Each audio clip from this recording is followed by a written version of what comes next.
Hello everyone, again welcome back to my channel. এটা হচ্ছে উজ্জয়ন ট্রিপে ডে 2। এখন আমরা চলে এসেছি পুরো ভারতবর্ষের একমাত্র মঙ্গল গ্রহের মন্দির শ্রী মঙ্গলনাথ টেম্পল। শিপ্রা নদীর তীরে অবস্থিত এই মন্দিরটি পুরাণ মতে মঙ্গল গ্রহের জন্মস্থান। আর এই মন্দিরটি মূলত মাঙ্গলিক দোষ নিবারণের পুজোর জন্য বিখ্যাত। এই মন্দিরে বিশেষভাবে সেদ্ধ ভাত ও দইয়ের মিশ্রণ দিয়ে ভগবান মঙ্গলনাথকে অভিষেক করা হয়। আমরা ওখানে গিয়ে দেখি অনেকে এরকম পুজোতে বসেছিলেন, সবাই একদম সিস্টেমেটিক ভাবে পুজো করছিলেন। তারপর আমরাও একটু ঠাকুর দর্শন করে পুজো দিয়ে দিয়েছিলাম। পুজো দিয়ে চলে এসেছিলাম আমরা পাশে একটা হোটেলে খাবার খেতে। এটা ছিল সেদিনেরই বিকেলে। আমরা ব্রেকফাস্ট করে তারপর হোটেলে এসে কিছুক্ষণ রেস্ট করে আবার বেরিয়ে পড়েছিলাম বিকেল বেলায়। এখানে এসে শুনলাম গঙ্গা নদীর মতনই শিপ্রা নদীতেও সন্ধ্যা আরতি হয়। এখানে তারই প্রস্তুতি হচ্ছিল। আর এখানে আমার বর মা শিপ্রাকে প্রণাম করার জন্য নদীতে নামছিল। তারপর আমরা চলে এসেছিলাম উজ্জয়নের এক বিখ্যাত শক্তিপীঠ মাতা হরসিদ্ধি মন্দিরে। এই মন্দিরে এরকম দুটো বড় বড় আলো স্তম্ভ আছে, যেখানে 1000-এরও বেশি প্রদীপ আছে এবং যা প্রত্যেক সন্ধ্যেবেলায় প্রজ্বলন করা হয়। মান্যতা আছে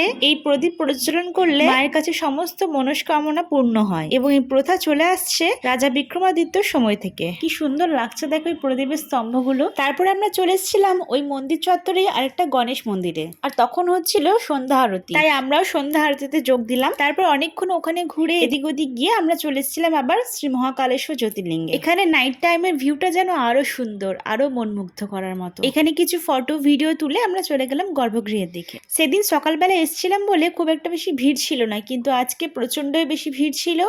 আগেই বলেছি গর্ভগৃহের মধ্যে ফটো ভিডিও অ্যালাউ নয়, তাই ফোন আমাদের লকার রুমের মধ্যে রাখতে হয়েছিল। বাবা মহাকালকে মন ভরে দর্শন করে আমরা বাইরে চলে এসেছিলাম। সারাটা দিন অনেক ঘোরাঘুরি করে আমরা হয়ে গেছিলাম প্রচুর টায়ার্ড, তাই আমরা একটু খাওয়া দাওয়া করে চলে এসেছিলাম আমাদের হোটেলে। কালকে আমাদের আবার ট্রেনও ছিল। এটা হচ্ছে ডে 3। চলে এসেছি আমরা উজ্জয়ন স্টেশনে। কোথায় চললাম তার ভিডিও হবে পরে পার্টে।